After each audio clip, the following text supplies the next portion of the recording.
Hello everybody, welcome to Hensuki episode 7 anime review. This episode, you know what? It was really quite nice. It was honestly almost devoid of the weird, what do you call it? The weird kinks. Let's call them kinks because that's what they are of the girls.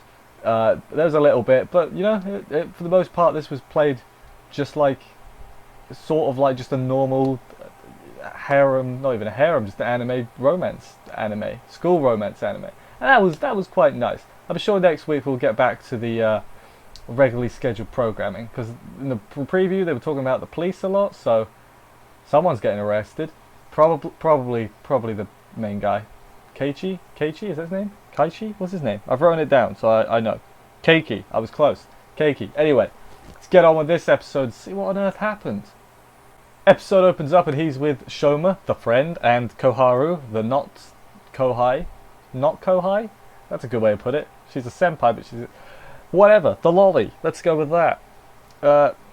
And they're like, okay, you're getting close. This is good planning. Next plan, double date. Let's do it.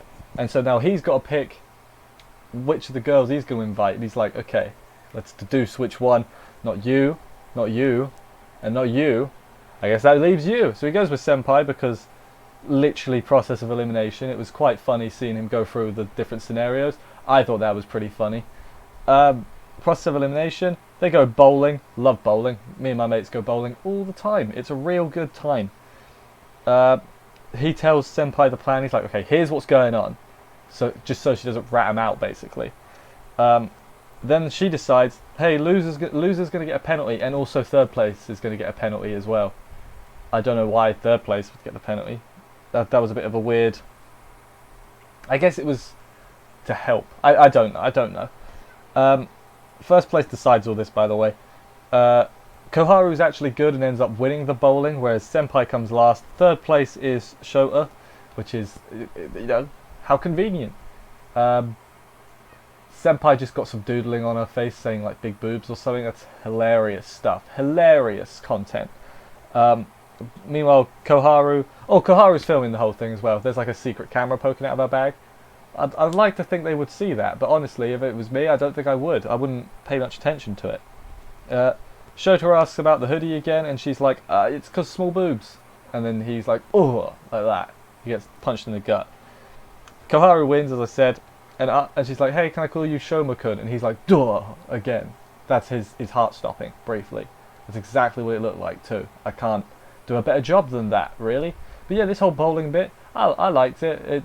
When she was like, you gotta do anything I say, I was like, oh my god, she's gonna make him do something weird. And she didn't, you know? Like I said, this was fairly normal.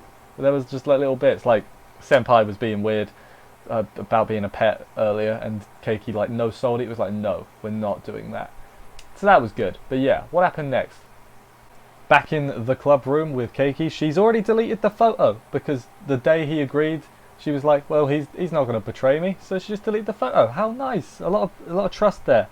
And she's wearing pink underwear because that gives you a bonus to your luck stat when you're confessing, I guess. That's what I got from it in RPG terms. Then she walks home with Shota, asking him to walk home. Keiki is following like he's the stalker now. Waha. I don't know if she asked him to follow or if he just did it of his own accord. But it's a good thing he did, because he almost saved the situation. Keyword is almost. We'll get there. Then we get a flashback to when he got her hat down. I thought that they were going to reveal it wasn't him. It was like, no, I didn't get it down. That was Keiki. And then it'd be like, boom, you know. Now she's gonna have to like the other one. No, that's not what happened. It was Shoma. Did I call him Shota earlier? It's Shoma. Yeah. Then she pulls her jacket down to show the ribbon, and you see his face just, oh right, I can't. She confesses, and then he turns her down. It's hard to say because lolicon. And I was like, I basically had the same reaction as Keiki did later. I was like, that's stupid reason. It's a stupid. Look at her, man. Stupid reason. You get the best of both worlds. To be so, like, to be creepy about it. That's what he's getting, in his point of view, I guess. Then afterwards, Shoma's sulking on the what are they called? Swings? They're called swings. I forgot the name of swings. That just happened. Keiki goes to see him, basically tells him he's stupid and your reasoning is stupid, and do you know how hard she works? Like, basically gives him a right talking to. And he was like, you know what? It hurt me too, so let's go do something about it. Then they all go off. He was actually looking for her as well after he met her, but because she was following him, it was like they were like that. So like he could never see her because she was always behind him. If that makes any kind of sense, I think that makes sense. But yeah, again, not a lot of really jokes in sight other than the whole lolicon thing. But I'd say that's more of a character trait than no, it's a kink. What am I talking about? But yeah, it was. I'm honestly, I'm enjoying this show. I am school harem trash, as I said before, and this tickles all me in the right places. So Kaharu's back in the club room crying because of course she did. Of course she is. I can't speak English. Keiki shows up, and I was like, oh, okay, here's where she's going to start liking him, because I was convinced she was going to join the harem, and it looks like that might not be happening. But you know, that's fine. But like I made a wrong call, you know. And then they both start complaining about Ulshoma. I thought he was going to like cheer her up, and then she was going to start liking him. But it was going to be slow build. Imagine a slow build in a harem romance anime. That's weird. Then they complain about Shoma a little bit. He's at the door and hears everything. He's like, stop. Please stop. And then he's like, okay, let's be friends. And then she calls him, what is it? She's like, you sound like a rom-com protagonist. And her face is just like that. And then she calls him the worst. And I was like, you know what? You are a generic rom-com protagonist being like, let's all be friends. Die. Die.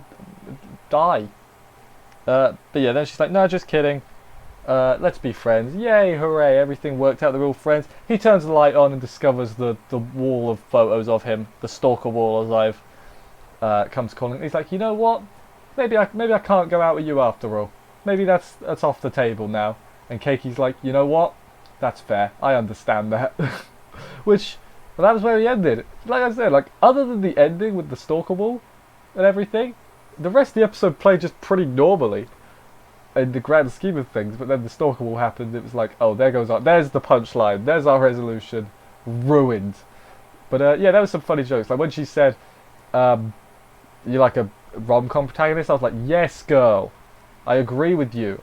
I do like it when anime like point out tropes, like, but then they immediately acted on the trope, and then by her agreeing. So, does that negate it?